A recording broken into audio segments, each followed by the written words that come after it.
प्यारे बच्चों, आज की क्लास होने वाली हमारी प्रश्नावली 10.2 प्रश्नावली 10.2 के अंतर्गत देखेंगे। देखो, इस प्रश्नावली के अंतर्गत दो प्रमेय काम में आती है हमारी। कौन कौन सी प्रमेय काम आती हैं? देखो, सबसे पहले प्रमेयों का आपको नाम बताते हैं कि कौन कौन सी प्रमेय इसमें काम आती हैं। तो देखो, सबसे पहली जो प्रमेय है हमारी, तो सबसे पहली प्रमेय है हमारी कि मान लो कोई व्रत दे रखा है आपके पास। क्या दे रखा है? व्रत दे रखा है।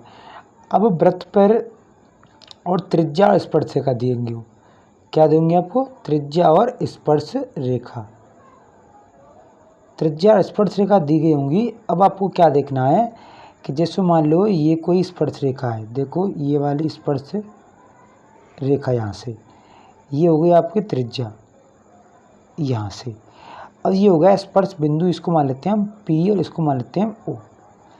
और इसको यहाँ से मिला देते हैं तो ये बन जाता है हमारा समकोण त्रिभुज। क्या बन जाता है? समकोण त्रिभुज। कैसे बनता है कि ये प्रमेय कहती है सबसे पहले कि वृत्त की जो बाहरी बिंदु से जो स्पर्श रेखा खींच जाए, तो स्पर्श बिंदु से और त्रिज्या के बीच क्या होता है? ये लंब होता है। क्या होता है?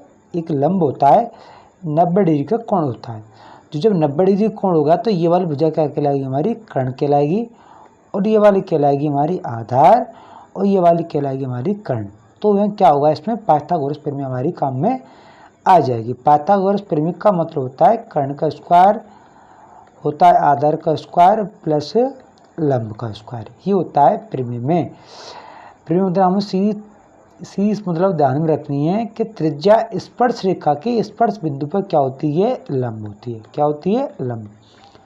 दोबारा फिर बताते हैं कि त्रिज्या, ये वाली त्रिज्या OP स्पर्श रेखा के स्पर्श बिंदु, इसको T मान लेते हैं। तो TP क्या है? स्पर्श रेखा का स्पर्श बिंदु क्या है? P। तो इस पर क्या है? त्रिज्या लंब है।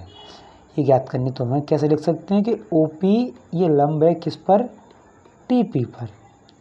ये T उल्टी T किसका चिन्ह होता है? लंब का चिन्ह होता है।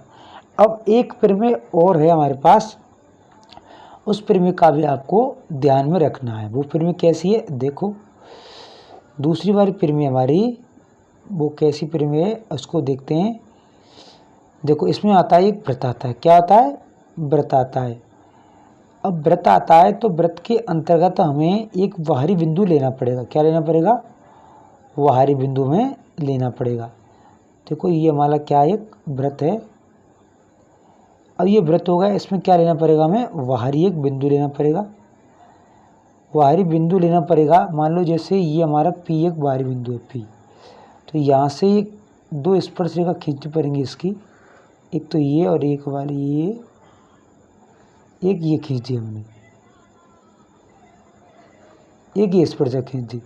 इसको मान लेते हैं हम P बिंदु, इसको मान लेते हैं हम A बिंदु, और इसको मान लेते हैं B बिंदु, इसको मान लेते हैं हम केंद्र। अब जो स्पर्श रेखा इस P वाले बिंदु से, मतलब जब कोई वृत्त के बाहर कोई बिंदु हो, जब इससे स्पर्श रेखा खींची जाए तो इस दोनों स्पर्श रेखा कैसी होती है? लंबाई में बराबर। कैसी होती है? बराबर होती हैं। कैसी होती हैं? बराबर। बराबर का मतलब होता है कि PA मतलब AP बराबर हो सकता है यहाँ से PB।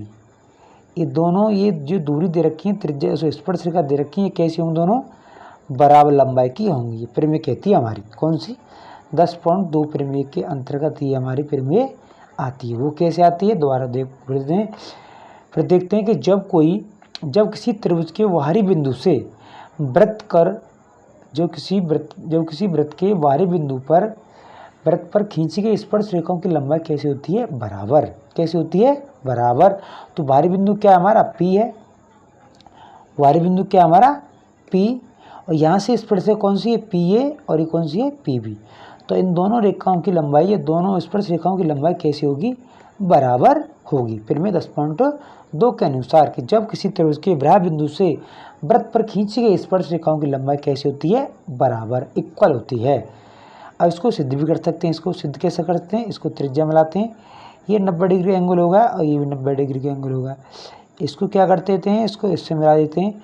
तो हम उसको इस वाले त्रिभुज को और इस वाले त्रिभुज क्या करना है? हमें सर्वांगसम करना है। सर्वांगसम हो जाएगा तो हम क्या करना, इसका कर देंगे ये वाली भुजा और इस वाली भुजा क्या है? बराबर। वो कैसे करनी है? 3 बात देखनी है इसमें। देखो, ये वेस्ट हो गई, ये त्रिज्या हो गई और ये लंब हो गया। तो इसमें कौन चलेगा? RHS सर्वांग समता से। तो ये हमारा सिद्ध हो जाएगा। अब चलते हैं 10.2 की क्वेश्चन नंबर पहले की तरफ। क्वेश्चन नंबर पहला देखो, क्वेश्चन नंबर पहला दे रखा हमारे पास कि एक बिंदु से एक वृत्त पर स्पर्श रेखा की लंबाई तथा केंद्र से दूरी है, तो वृत्त की त्रिज्या ज्ञात करनी है। तो देखो यहाँ से हमें ये दे रखी है त्रिज्या ज्ञात करनी, मतलब ये तो हो गई आपकी O से लेके Q तक दूरी, तो ये हो गया हमारा कर्ण। ये क्या हो गया हमारा कर्ण हो गया, क्योंकि ये 90 डिग्री का कोण है, क्योंकि ये त्रिज्या होती है जो स्पर्श रेखा के स्पर्श बिंदु पर क्या होती है, लंब होती है। तो ये क्या हो गया बच्चों, कर्ण। ये हो गया आपका आधार और ये हो गया आपका कर्ण। तो यहाँ से लिखेंगे हम, सॉल्व करते हैं इस क्वेश्चन को, तो लिखेंगे त्रिज्या स्पर्श रेखा क्या होती है, लंब। तो चाहे ऐसे लिख सकते हैं कि OP लंब है किस पर, PQ पर, PQ पर। अब समकोण त्रिभुज कौन सा है, OPQ, O ये P और Q में, OPQ मतलब यहाँ से हमें क्या निकालना है, हमें निकालनी है OP में से क्या निकालना है, लंब निकालना है। तो कर्ण में से हमें क्या घटाना पड़ेगा, मैंने आधार। तो देखो यहाँ से हमें लेना पड़ेगा OP, तो OP स्क्वायर बराबर OQ स्क्वायर और माइनस के हमारे बचता है PQ का स्क्वायर। अब देखो OP का स्क्वायर तो OP ही रहेगा बराबर OQ क्या हमारे पास, OQ दे रखा है O से लेकर Q तक की 25 सेंटीमीटर दूरी, इस पर वर्ग और माइनस 24 का वर्ग। अब देखो इसको हल करने के दो तरीके हैं हमारे पास। दो तरीके कौन से हैं, तो एक तो A स्क्वायर माइनस के B स्क्वायर वाला सूत्र लग जाएगा, दूसरा इससे नहीं है तो इसको वर्ग करो, इसका वर्ग करो, दोनों इसको घटा दो और हमारा आंसर निकल के आता है। तो देखो OP स्क्वायर 25 का होता है 625 और 24 को होता है 576। कौन सा होता है, 576 होता है, 576। अब इनको घटाएंगे तो देखो 625 में से क्या घटाएंगे हम, 576। तो देखो 15 में से 6 का तो यहाँ से 9 बचेंगे, यहाँ होगा आपका 11 में 7 का तो क्या बचेंगे 4। तो ये आता है यहाँ से OP का स्क्वायर बराबर आता है यहाँ से 49। अब OP निकालेंगे, इस पर स्क्वायर हटेगी तो 49 पर क्या चढ़ेगा, वर्गमूल। तो OP का मान आता है बच्चों यहाँ से 7 सेंटीमीटर। तो आंसर क्या हमारा 7, ये हमारा आंसर निकल के आता है। अब देखते हैं अगला question, question number 2। Question number 2 देखते हैं, क्वेश्चन नंबर 2 है कि आकृति, क्वेश्चन नंबर 2 देखते हैं कि कहता हूँ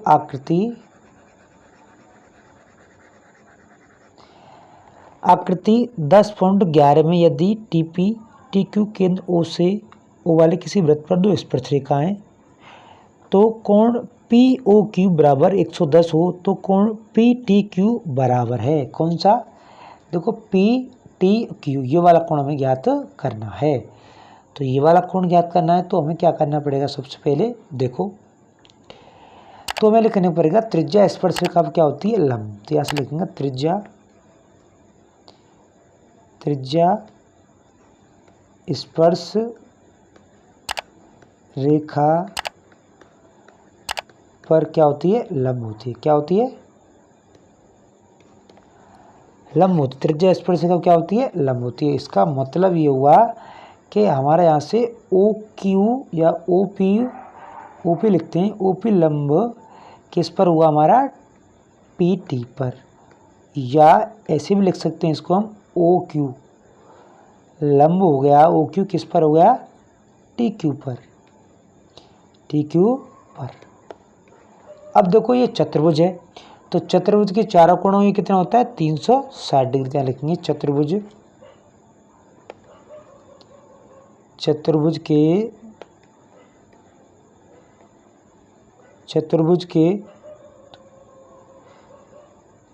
के चारों कोणों में कितना होता है, 360 डिग्री।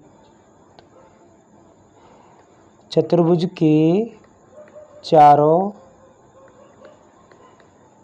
अंतः कोणों का योग, अंतः कोणों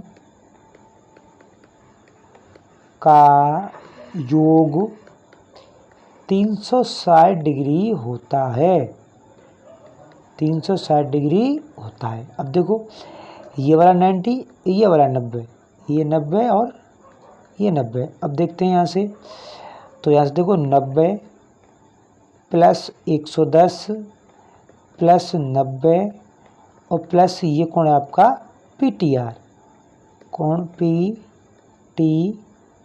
PTQ सॉरी यहाँ से, और कितना आएगा 360। देखो यहाँ से जोड़ते हैं 90 जोड़ते हैं, देखो 9 और 9 18 19 29 290 हो, यहाँ से 290 प्लस कोण PTQ बराबर के 360।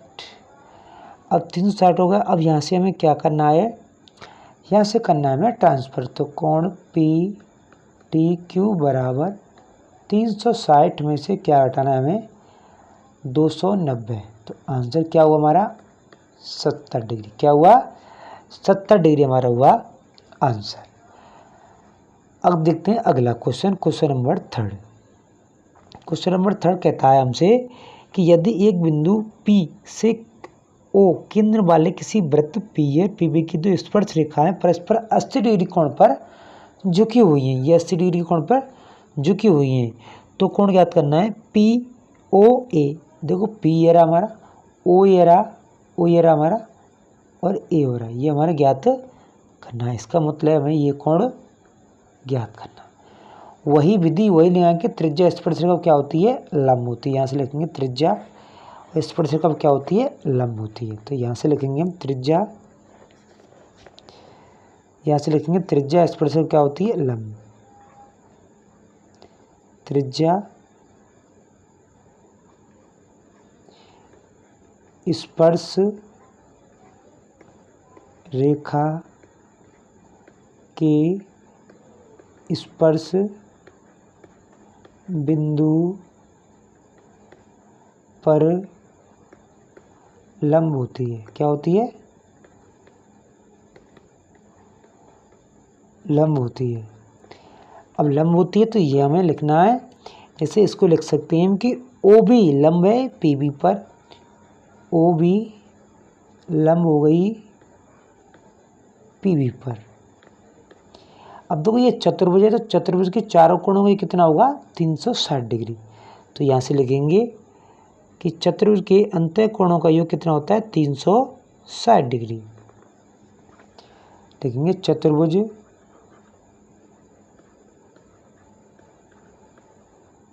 चतुर्भुज के अंतः कोणों का योग 360 डिग्री होता है।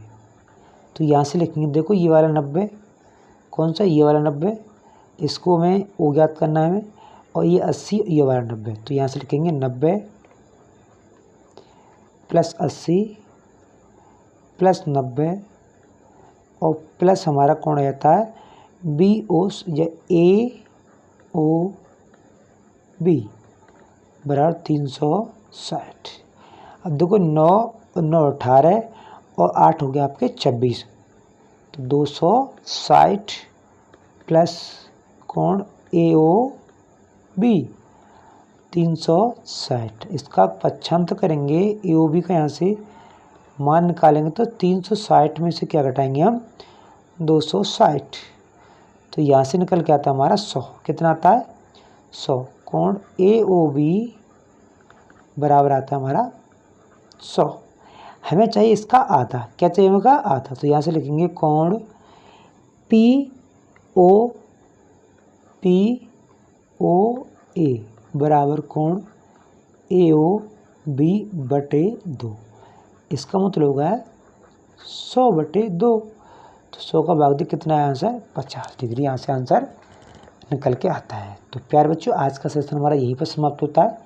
कल फिर मिलेंगे एक नई वीडियो के साथ। तब तक के लिए हमारे चैनल को सब्सक्राइब करें और मित्रों के साथ अवश्य शेयर करें, क्योंकि इसकी इंग्लिश की वीडियो लाने वाले हैं और साइंस के विद नोट्सों के साथ। तो थैंक यू। कल फिर मिलते हैं एक नई वीडियो के साथ। नमस्कार दोस्तों।